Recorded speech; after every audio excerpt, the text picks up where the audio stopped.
Assalamualaikum warahmatullahi wabarakatuh. Kami dari kelompok 1 dari kelas 12 IPS 2 akan mempresentasikan kembali materi sejarah Indonesia dari bab 2, yaitu dari konflik menuju konsensus suatu pembelajaran.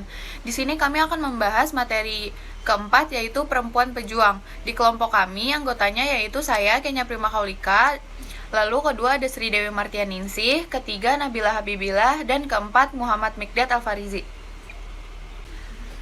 Perempuan pejuang. Kalau hanya karena adanya darah bangsawan mengalir dalam tubuhku sehingga saya harus meninggalkan partaiku dan berhenti melakukan gerakanku, irislah dadaku dan keluarkanlah darah bangsawan itu dari dalam tubuhku. Supaya Datu dan Hadat tidak terhina kalau saya diperlakukan tidak sepantasnya. Opu Daeng Risaju, Ketua PSII Palopo 1930. Itulah penggalan kalimat yang diucapkan Opu Daeng Risaju, seorang tokoh pejuang perempuan yang menjadi pelopor pergerakan Partai Serikat Islam yang menentang kolonialisme Belanda pada waktu itu. Ketika Datu Uluwu Andi Kambo membujuknya dengan berkata, sebenarnya tidak ada kepentingan kami mencampuri urusanmu selain karena dalam tubuhmu mengalir darah kedatuan. Sehingga kalau engkau diperlakukan tidak sesuai dengan martabat kebangsawananmu, kami dan para anggota Dewan Hadat pun ikut terhina. Karena itu kasihanilah kami dan tinggalkanlah partaimu itu. Namun Opu Daeng Risaju rela meninggalkan gelar kebangsawanannya serta harus dijebloskan ke dalam penjara selama 3 bulan oleh Belanda. Dan harus bercerai dengan suaminya yang tidak bisa menerima aktivitasnya. Semangat perlawanannya untuk melihat rakyatnya keluar dari cengkraman penjajahan membuat dia rela mengorbankan dirinya.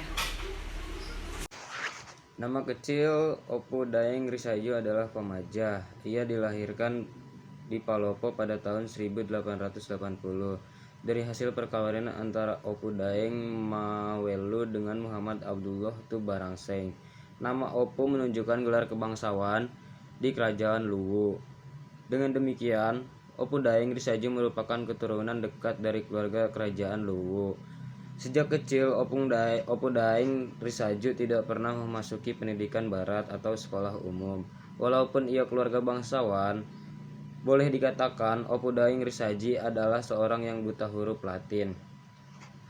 Dia dapat membaca dengan cara belajar sendiri yang dibimbing oleh saudaranya yang pernah mengikuti sekolah umum. Setelah dewasa, Pamajah kemudian dinikahkan dengan Muhammad Daud, seorang ulama yang pernah bermukim di Mekah. Opu Daeng Risaju mulai aktif di organisasi Partai Syarikat Islam Indonesia atau PSII melalui perkenalan dengan Muhammad Yahya, seorang pedagang asal Sulawesi yang pernah lama bermukim di Pulau Jawa. Haji Muhammad Yahya sendiri mendirikan cabang PSII di Parepare ketika pulau Palopo. Opu Daeng Risaju mendirikan cabang PSII di Palopo. PSII cabang Palopo resmi dibentuk pada tanggal 14 Januari 1930 melalui suatu rapat akbar yang bertempat Pasar Lama Palopo atau sekarang Jalan Landau. Kegiatan Opu Daeng didengar oleh Controller Afdeling Masamba. Malangke merupakan daerah Afdeling Masamba.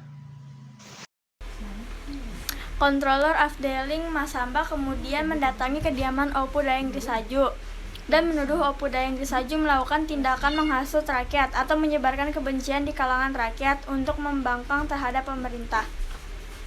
Atas tuduhan tersebut, pemerintah Belanda menjatuhkan hukuman penjara kepada Opu Daeng Risaju selama 13 bulan. Hukuman penjara tersebut ternyata tidak membuat jera bagi Opu Daeng Risaju. Setelah keluar dari penjara, Opu Daeng Risaju semakin aktif dalam menyebarkan PSII. Walaupun sudah mendapat tekanan yang sangat berat baik dari pihak kerajaan dan pemerintah kolonial Belanda, Opu Daeng Risaju tidak menghentikan aktivitasnya. Dia mengikuti kegiatan dan perkembangan PSII baik di daerahnya maupun di tingkat nasional. Pada tahun 1933, Opu Daeng Risaju dengan biaya sendiri berangkat ke Jawa untuk mengikuti kegiatan Kongres PSII. Dia berangkat ke Jawa dengan biaya sendiri dengan cara menjual kekayaan yang ia miliki. Kedatangan Opu Daeng Risaju ke Jawa ternyata menimbulkan sikap tidak senang dari pihak kerajaan. Opu Dayeng Risaju kembali dipanggil oleh pihak kerajaan. Dia dianggap telah melakukan pelanggaran dengan melakukan kegiatan politik oleh anggota Dewan Hadat yang pro-Belanda. Opu Dayeng Risaju dihadapkan pada pengadilan adat dan Opu Dayeng Risaju dianggap melanggar hukum. Majulakai Pabatang, anggota Dewan Hadat yang pro-Belanda menuntut agar Opu Dayeng Risaju dijatuhkan hukuman dibuang atau diselong.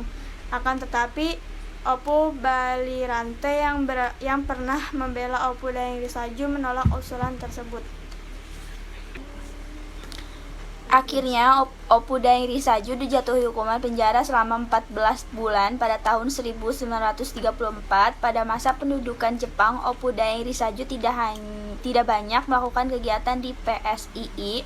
Hal ini dikarenakan adanya larangan dari pemerintahan penduduk Jepang terhadap kegiatan politik organisasi pergerakan kebangsaan.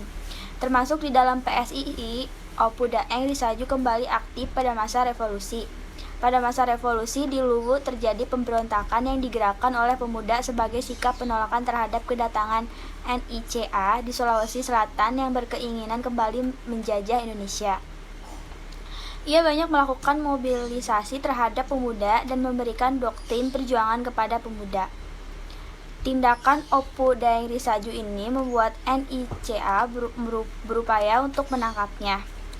Opu Dayeng Risaju ditangkap dalam persembunyiannya, kemudian ia dibawa ke Watampone dengan cara berjalan kaki sepanjang 40 km. Opu Dayeng Risaju ditahan di penjara Bon dalam 1 bulan tanpa diadili, kemudian dipindahkan ke penjara Sengkang dan dari sini dibawa ke Bajo. Selama di penjara, Opu Dayeng mengalami penyiksaan yang kemudian berdampak pada pendengarannya. Ia menjadi tuli seumur hidup.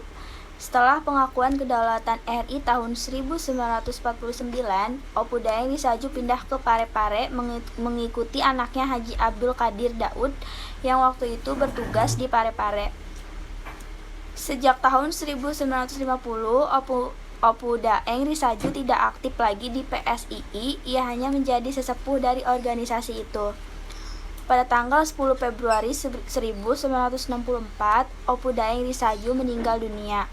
Beliau dimakamkan di pekuburan Raja-Raja Lokoe, Palopo. Sekian presentasi dari kelompok 1. Semoga bermanfaat dan memberikan ilmu kepada kalian semua. Kurang lebihnya mohon maaf. Wassalamualaikum warahmatullahi wabarakatuh.